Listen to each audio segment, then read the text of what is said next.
Hi friends, ಎಲ್ಲರಿಗೂ ನಮಸ್ಕಾರ. ಇವತ್ತಿನ ವಿಡಿಯೋದಲ್ಲಿ ಇನ್ಸ್ಟಂಟ್ಗೆ 10 ಲಕ್ಷ ರೂಪಾಯಿವರೆಗೂ ಸಾಲ ಕೊಡುವಂಥ ಒಂದು ಬೆಸ್ಟ್ ಅಂದರೆ ಬೆಸ್ಟ್ ಲೋನ್ ಅಪ್ಲಿಕೇಶನ್ ಬಗ್ಗೆ ತಿಳಿಸ್ಕೊಡ್ತಿದ್ದೀನಿ. ಈ ಅಪ್ಲಿಕೇಶನ್ನು ನಿಮ್ಮ ಕಡೆ ಇದ್ದೇ ಇರುತ್ತೆ. ಹಾಗಾದರೆ ಯಾವ ಅಪ್ಲಿಕೇಶನ್ ಅಂತ ಕಂಪ್ಲೀಟಾಗಿ ಮಾಹಿತಿ ಕೊಡ್ತೀನಿ. ವಿಡಿಯೋನ ಎಂಡ್ವರೆಗೂ ನೋಡಿ ಅಂತ ಹೇಳ್ತಾ ಈ ವಿಡಿಯೋನ ಸ್ಟಾರ್ಟ್ ಮಾಡ್ತಿದ್ದೀನಿ. ಬನ್ನಿ ಫ್ರೆಂಡ್ಸ್, ವಿಡಿಯೋನ ಸ್ಟಾರ್ಟ್ ಮಾಡೋಣ. ಫ್ರೆಂಡ್ಸ್, ಅದಕ್ಕೂ ಮೊದಲು ನೀವು ಇನ್ನೂ ನಮ್ಮ ಚಾನಲ್ನ ಸಬ್ಸ್ಕ್ರೈಬ್ ಮಾಡ್ಕೊಂಡಿಲ್ಲ ಅನ್ನೋದಾದರೆ ದಯವಿಟ್ಟು ನಮ್ಮ ಚಾನಲ್ನ ಸಬ್ಸ್ಕ್ರೈಬ್ ಅನ್ನೋದು ಮಾಡ್ಕೊಳ್ಳಿ. ಹಾಗೆ ಪಕ್ಕದಲ್ಲಿ ಕಾಣುವ ಬೆಲ್ ಐಕನ್ನ ಪ್ರೆಸ್ ಮಾಡಿ. ಹಾಲಂತ ಪ್ರೆಸ್ ಮಾಡಿದ್ರೆ ನಾವು ವಿಡಿಯೋ ಹಾಕಿದಾಗೆಲ್ಲ ನಿಮಗೆ ನೋಟಿಫಿಕೇಶನ್ ಅನ್ನೋದು ಸಿಗುತ್ತೆ. ಹಾಗೆ ತಪ್ಪದೆ ವಿಡಿಯೋಗೊಂದು ಲೈಕ್ ಅನ್ನೋದು ಮಾಡಿ. ಇಲ್ಲಿ ಕಮೆಂಟ್ ಬಾಕ್ಸ್ ಅಲ್ಲಿ ಸೂಪರ್ ಅಂತ ಕಮೆಂಟ್ ಮಾಡಿ ಸೆಂಡ್ ಮಾಡಿ ಫ್ರೆಂಡ್ಸ್. ಮೊದಲಿಗೆ ಅಪ್ಲಿಕೇಶನ್ ಓಪನ್ ಮಾಡಿದ್ರೆ ನಿಮಗೆ ಈ ತರ ಇಂಟರ್ಫೇಸ್ ಅನ್ನೋದಾದ್ರೆ ಕಾಣಿಸುತ್ತೆ. ಇವನ್ ಯಾರು ಗುರು ಫ್ಲಿಪ್ಕಾರ್ಟ್ ಅಪ್ಲಿಕೇಶನ್ ಓಪನ್ ಮಾಡ್ಕೊಂಡು ಲೋನ್ ಅಪ್ಲಿಕೇಶನ್ ಅಂತ ತೋರಿಸ್ತಾವನೆ ಅನ್ಕೊಂಡ್ರ? ಹೌದು, ಫ್ಲಿಪ್ಕಾರ್ಟ್ ಅಪ್ಲಿಕೇಶನಲ್ಲಿ ಇವತ್ತು ಸಾಲ ಅನ್ನೋದಾದರೆ ಕೊಡ್ತಿದ್ದಾರೆ. ಇವತ್ತಲ್ಲ, ತುಂಬ ದಿನದಿಂದ ಕೊಡ್ತಿದ್ದಾರೆ. ಯಾವ ರೀತಿ ಪಡ್ಕೋಬೇಕು ಅಂತ ನಿಮಗೂ ಗೊತ್ತಿರೋದಿಲ್ಲ. ನಾನು ಎಕ್ಸ್ಪ್ಲೈನ್ ಅನ್ನೋದು ಮಾಡ್ತೀನಿ ಸ್ಟೆಪ್ ಬೈ ಸ್ಟೆಪ್ಪು. ನೀವು ವಿಡಿಯೋನ ಎಂಡ್ವರೆಗೂ ನೋಡಿ. ಇಲ್ಲಿ ನೋಡ್ಕೋಬೋದು, ಇಲ್ಲಿ ನಿಮಗೆ ಅಕೌಂಟ್ ಅಂತ ಒಂದು ಆಪ್ಷನ್ ಕಾಣುತ್ತಲ್ಲ, ಅಕೌಂಟ್ ಮೇಲೆ ಕ್ಲಿಕ್ ಮಾಡ್ಕೋಬೇಕಾಗುತ್ತೆ. ಅಕೌಂಟ್ ಮೇಲೆ ಕ್ಲಿಕ್ ಮಾಡ್ಕೊತಿದ್ದೀರಾ ಅನ್ನೋದಾದರೆ ನಿಮಗೆ ನಿಮಗೆ personal loan up to 10 lakhs ಅಂತ ಒಂದು ಆಪ್ಷನ್ ಕಾಣುತ್ತಲ್ಲ, ಇದ್ರ ಮೇಲೆ ಕ್ಲಿಕ್ ಮಾಡ್ಕೋಬೇಕಾಗುತ್ತೆ. ಕ್ಲಿಕ್ ಮಾಡ್ಕೊಂಡಿದ್ದೀರಾ ಅನ್ನೋದಾದರೆ ನಿಮಗೆ ಈ ಥರ ಇಂಟರ್ಫೇಸ್ ಅನ್ನೋದಾದರೆ ಕಾಣಿಸುತ್ತೆ. ಇಲ್ಲಿ ನಿಮ್ಮ ಮೊಬೈಲ್ ನಂಬರು ಮತ್ತು ನಿಮ್ಮ ಪಾನ್ ಕಾರ್ಡಲ್ಲಿ ಏನು ಹೆಸರು ಇರುತ್ತೋ ಅದನ್ನು ಎಂಟರ್ ಅನ್ನೋದು ಮಾಡ್ಕೋಬೇಕಾಗುತ್ತೆ. ನಿಮ್ಮ ಲಾಸ್ಟ್ ಪಾನ್ ಕಾರ್ಡ್ ನಂಬರ್ನಲ್ಲಿ ಏನಿರುತ್ತೋ ಅದನ್ನು ಎಂಟರ್ ಅನ್ನೋದು ಮಾಡ್ಕೋಬೇಕಾಗುತ್ತೆ. ಇನ್ಷಿಯಲ್ ಅನ್ನೋದು ಎಂಟರ್ ಮಾಡಿಕೊಂಡು ಇಲ್ಲಿ IRB ಮೇಲೆ ಕ್ಲಿಕ್ ಮಾಡಿಕೊಂಡು ನೆಕ್ಸ್ಟ್ ಮೇಲೆ ಕ್ಲಿಕ್ ಮಾಡ್ಕೊಂಡಿದ್ದೀರಾ ಅನ್ನೋದಾದರೆ ನಿಮ್ಮ ಮಂತ್ಲಿ ಇನ್ಕಮ್ ಎಷ್ಟು ಅಂತಂತ ಹೇಳಿಬಿಟ್ಟು KYC ಅನ್ನೋದು ಫಿಲ್ ಆಗುತ್ತೆ. ಫಿಲ್ ಮಾಡ್ಕೊಂಡಿದ್ದೀರಾ ಅನ್ನೋದಾದರೆ ಈ ಅಪ್ಲಿಕೇಶನಲ್ಲಿ ಖಂಡಿತವಾಗ್ಲೂ ನಿಮಗೆ 10 ಲಕ್ಷ ರೂಪಾಯಿವರೆಗೂ ಸಾಲ ಅನ್ನೋದಾದರೆ ಕೊಡ್ತಾರೆ. 3 ತಿಂಗಳಿಂದ 60 ತಿಂಗಳವರೆಗೂ EMI ಟೆನ್ಯೂರ್ ಅನ್ನೋದಾದರೆ ಈ ಅಪ್ಲಿಕೇಶನಲ್ಲಿ ಸಿಗುತ್ತೆ. ರೇಟ್ ಆಫ್ ಇಂಟ್ರೆಸ್ಟ್ ರೇಟ್ ನೋಡೋದಾದರೆ 10.99% ಇಂದ ಸ್ಟಾರ್ಟ್ ಅನ್ನೋದು ಆಗುತ್ತೆ. ಇಲ್ಲಿ ನಿಮಗೆ ಕೆಳಗಡೆ ಕಾಣಿಸ್ತಿದೆಯಲ್ಲ, ಇದೆಲ್ಲ ಲೆಂಡಿಂಗ್ ಪಾರ್ಟ್ನರ್ಸ್ ಆಗಿರ್ತಾರೆ. ಫೈಬು, ಮನಿವ್ಯೂ ಮತ್ತು ಫಿನಾಬೆಲ್ ಅಂತ ಹೇಳ್ಬಿಟ್ಟು ನಿಮಗೆ ತುಂಬ ಆಪ್ಷನ್ಸ್ ಅನ್ನೋದು ಕಾಣಿಸ್ತಿರುತ್ತೆ, ನೋಡ್ಕೋಬೋದು.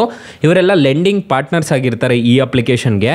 ಸೊ ಸೂಪರ್ ಮನಿ ಕಡೆಯಿಂದ ನಿಮಗೆ ಆರಾಮಾಗಿ ಸಾಲ ಅನ್ನೋದಾದರೆ ಸಿಗ್ತಿದೆ. ಸೊ ತುಂಬ ಒಳ್ಳೆ ಅಪ್ಲಿಕೇಶನ್ ಅಂತ ಹೇಳ್ತೀನಿ. ಆರಾಮಾಗಿ ಇನ್ಸ್ಟಾಲ್ ಅನ್ನೋದು ಮಾಡ್ಕೋಬೋದು. ಅಪ್ಲಿಕೇಶನ್ ಲಿಂಕ್ ನಾನು ಡಿಸ್ಕ್ರಿಪ್ಷನಲ್ಲಿ ಕೊಟ್ಟಿರ್ತೀನಿ. ಅಕಸ್ಮಾತ್ ಏನಾದರೂ ಈ ಅಪ್ಲಿಕೇಶನಲ್ಲಿ ನಿಮಗೆ ಸಾಲ ಸಿಗಲಿಲ್ಲ ಅನ್ನೋದಾದರೆ ಫ್ರೆಂಡ್ಸ್, ನೀವು ನಮ್ಮ ಟೈಟಲ್ ಮೇಲೆ ಕ್ಲಿಕ್ ಮಾಡ್ಕೋಬೇಕಾಗುತ್ತೆ. ಟೈಟಲ್ ಮೇಲೆ ಕ್ಲಿಕ್ ಮಾಡ್ಕೊತಿದ್ದೀರಾ ಅನ್ನೋದಾದರೆ ಇಲ್ಲೇ ನಾನು ಸ್ಟಾರ್ಟಿಂಗಲ್ಲೇ ಬೆಸ್ಟ್ ಲೋನ್ ಆ್ಯಪ್ ಲಿಂಕ್ ಅಂತ ಕೊಟ್ಟಿರ್ತೀನಿ. ಈ ಅಪ್ಲಿಕೇಶನ್ನ ಇನ್ಸ್ಟಾಲ್ ಮಾಡ್ಕೊಂಡ್ರೆ ಸಾಕು, ನಿಮಗೆ 1,000ದಿಂದ 1,25,000 ರೂಪಾಯಿವರೆಗೂ ಸಾಲ ಕೊಡ್ತಾರೆ. ಮತ್ತು ಕೆಳಗಡೆ ಬ್ರಾಂಚ್ ಲೋನ್ ಆ್ಯಪ್ ಲಿಂಕ್ ಅಂತ ಕೊಟ್ಟಿರ್ತೀನಿ. ಈ ಅಪ್ಲಿಕೇಶನಲ್ಲೂ ಅಷ್ಟೇ 2 ಲಕ್ಷ ರೂಪಾಯಿವರೆಗೂ ಸಾಲ ಕೊಡ್ತಾರೆ.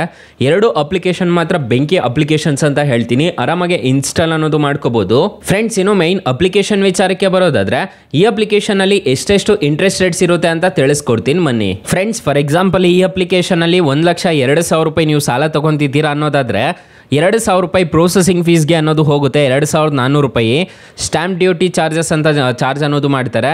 ನೀವು 1,02,000 ನೀವು ಸಾಲ ತಗೊಂತಿದ್ದೀರಾ ಅನ್ನೋದಾದರೆ ನಿಮಗೆ ನೆಟ್ ಡಿಸ್ಬರ್ಸಲ್ ಆಗೋದು ನಿಮಗೆ 99,581 ರೂಪಾಯಿ ಅನ್ನೋದಾದರೆ ಡಿಸ್ಬರ್ಸಲ್ ಅನ್ನೋದು ಆಗುತ್ತೆ. ಅಂದರೆ ನಿಮ್ಮ ಕೈಗೆ ಬರುತ್ತೆ. ಇಂಟ್ರೆಸ್ಟ್ ರೇಟ್ ನೋಡೋದಾದರೆ 20% ಅನ್ನೋದಾದರೆ ಇಂಟ್ರೆಸ್ಟ್ ರೇಟ್ ಅನ್ನೋದಾದರೆ ಇರುತ್ತೆ. ಮಂತ್ಲಿ ಇನ್ಕಮ್ ನೋಡೋದಾದರೆ 6,631 ರೂಪಾಯಿ ಥರ ಕಟ್ಕೊಂಡು ಹೋಗಬೇಕಾಗುತ್ತೆ. ಲೋನ್ ಪೀರಿಯಡ್ ನೋಡೋದಾದರೆ 18 ತಿಂಗಳವರೆಗೂ ನೀವೇನಾದರೂ ತೊಗೊತಿದ್ದೀರಾ ಅನ್ನೋದಾದರೆ ನಿಮಗೆ ಸ್ಟಾರ್ಟ್ ಡೇಟ್ ನೋಡ್ಕೋಬಹುದು ಮತ್ತು ಎಂಡ್ ಡೇಟ್ ನೋಡ್ಕೋಬಹುದು. ಈ ತರ ಇರುತ್ತೆ. RBI ಮತ್ತು NBFC ಅಪ್ರೂವ್ಡ್ ಆಗಿದೆ. ಯಾವುದೇ ತರದ ತೊಂದರೆ ಇರೋದಿಲ್ಲ. ಈ ಅಪ್ಲಿಕೇಶನ್ ಅಲ್ಲಿ ಸಾಲ ತಗೊಂತಿದ್ದೀರಾ ಅನ್ನೋದಾದ್ರೆ ಅಪ್ಲಿಕೇಶನ್ ಲಿಂಕ್ ನಾನು ಡಿಸ್ಕ್ರಿಪ್ಷನ್ ಅಲ್ಲಿ ಕೊಟ್ಟಿರ್ತೀನಿ. ಎಲ್ಲರ ಕಡೆನೂ ಇದ್ದೇ ಇರುತ್ತೆ. ಅಪ್ಲಿಕೇಶನ್ಗೆ 4.3 ರೇಟಿಂಗ್ಸ್ ಇದೆ. ಮಿಲಿಯನ್ ಗಟ್ಟಲೆ ಡೌನ್ಲೋಡ್ಸ್ ಇದೆ. ಅಪ್ಲಿಕೇಶನ್ ನಿಮಗೆ ಪ್ಲೇ ಸ್ಟೋರ್ ಅಲ್ಲಿ ಅವೈಲಬಲ್ ಇದೆ. ಅಪ್ಲಿಕೇಶನ್ ನೇಮ್ ನೋಡೋದಾದ್ರೆ ಫ್ಲಿಪ್ಕಾರ್ಟ್ ಆನ್ಲೈನ್ ಶಾಪಿಂಗ್ ಆ್ಯಪ್ ಅಂತ ಹೇಳ್ಬಿಟ್ಟು ತುಂಬಾ ಜನಕ್ಕೆ ಗೊತ್ತಿರೋದಿಲ್ಲ ಯಾವ ತರ ತಗೋಬೇಕು ಅಂತ ಹೇಳ್ಬಿಟ್ಟು. ಆರಾಮಾಗಿ ಇನ್ನೊಂದ್ಸಲ ವಿಡಿಯೋ ನೋಡ್ಬಿಟ್ಟು ನೀವು ಆರಾಮಾಗಿ ಸಾಲ ಅನ್ನೋದಾದ್ರೆ ಅಪ್ಲೈ ಅನ್ನೋದು ಮಾಡ್ಕೋಬಹುದು. ಸೊ ತುಂಬಾ ಒಳ್ಳೆ ಅಪ್ಲಿಕೇಶನ್ ಅಂತ ಹೇಳ್ತೀನಿ.